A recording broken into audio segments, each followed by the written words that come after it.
আজ আমি চলে এসেছি খুলনা জেলা স্কুলে। এই স্কুলে আমার ছেলে পড়াশোনা করে এবং অধ্যয়নরত রয়েছে। জ্ঞান অর্জন, শৃঙ্খলা ও সমানুবর্তিতা শেখা এবং ভবিষ্যৎ গড়ার ভিত্তি স্থাপন হলো ছাত্র জীবনের মূল উদ্দেশ্য।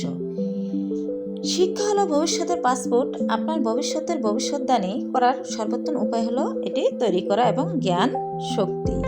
নিয়মিত পড়াশোনা ও অধ্যয়নের মাধ্যমে শিক্ষার্থীরা জ্ঞান অর্জন করে এবং তাদের বুদ্ধিবৃত্তিক দক্ষতা পায়।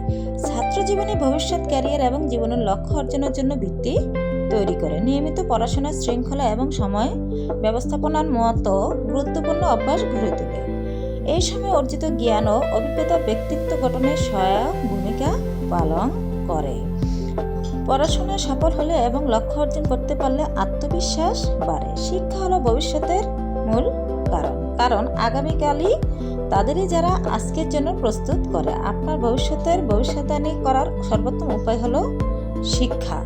জ্ঞানই শক্তি।